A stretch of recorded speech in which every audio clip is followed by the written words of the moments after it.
সবাই আজকে যাব। বিশাল থেকে যারা এই প্লাস পেয়ে আসছে সবাইকে দেওয়া হবে। বক্তৃতা নাচ গান শেষ হলো, গিফটটা পেলাম।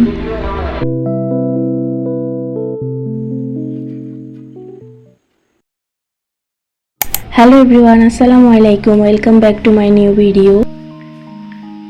সকালবেলা ঘুম থেকে ওঠার পর আমি ব্রাশ করে নিচ্ছি অ্যান্ড নাস্তা করে আমার একটা জায়গায় যাওয়ার কথা, ওইখানে যাব। মূলত আজকে আমি যাব আমাদের আগের স্কুলে। ওইখানে 2022 সালে এসএসসির সময় যে প্লাস পাইছিলাম ওইটার জন্য গিফট দিবে, এই জন্য কল করেছিল যে যাইতে। যদিও এটার জন্য আমাদের একবার গিফট দেওয়া হয়েছিল একটা ফাউন্ডেশনের পক্ষ থেকে, ক্রেস এবং 500 টাকা দেওয়া হয়েছিল। এখন আবার স্কুল কর্তৃপক্ষের পক্ষ থেকে দেওয়া হবে আর কি। এই জন্য যারাই প্লাস পাইছে অ্যান্ড আমরা ফ্রেন্ডের মধ্যে যারাই প্লাস পাইছি সবাই আজকে যাব। তো এতদিন পর স্যারদের মনে হলো যে আমাদের গিফট দেওয়া উচিত, যদিও স্যাররা আমাদের অনেক আগে বলছিল যে আমাদের স্কুলের পক্ষ থেকে গিফট দেওয়া হবে।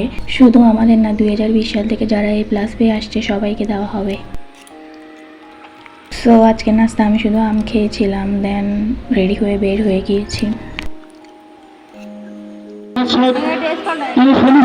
সেখান থেকে বইটা কিনতে আপনাদের প্রতি অনুরোধ জানাবো, শিক্ষা দীক্ষার কোনো বিকল্প নেই।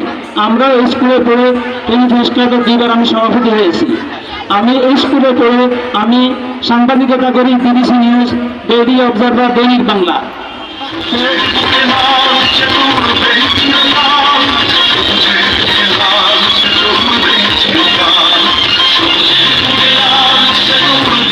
অবশেষে স্যারদের বক্তৃতা নাচ গান শেষ হলো এবং গিফট নিতে যাচ্ছি।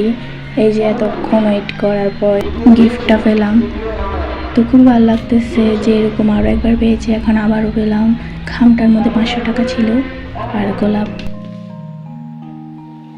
তো এতক্ষণ ওয়েট করে গিফট নিয়ে আসলাম, দেন বাসা আসার পর ফ্রেশ হয়ে খেতে বসলাম। অনেক বেশি ক্ষুধা লাগছিল।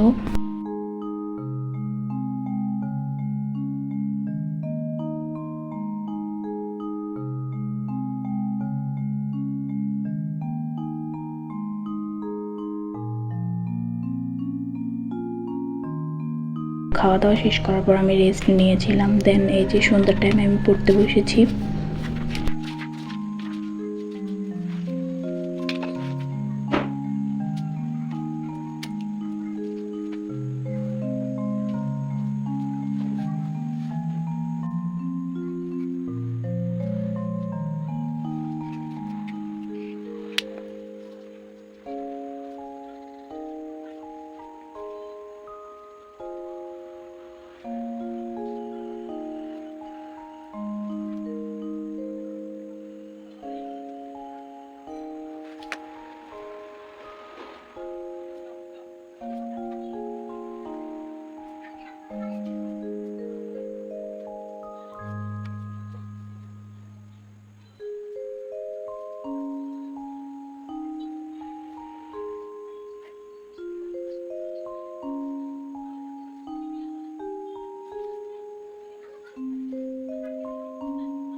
লাচ্ছিটা বানিয়ে ফ্রিজে রেখে দিয়েছিলাম, তো পড়তে বসে মনে পড়লো, তো ভাবলাম যে খেতে খেতে পড়ি।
আসলে ইদানিং ভিডিও করতে একটু ভালো লাগে না, আর যদি ভিডিও করিও এডিটিং করতে মন চায় না, এই জন্য আমার ভিডিও আপলোড দেওয়া হচ্ছে না। মেবি ঈদের পর আমি শুধু 2টাই ভিডিও আপলোড দিয়েছি। ইনশাল্লাহ আমি রেগুলার হওয়ার চেষ্টা করব। সবাই আমার জন্য দোয়া করবেন এবং ভালো থাকবেন, সুস্থ থাকবেন। আল্লাহ হাফেজ।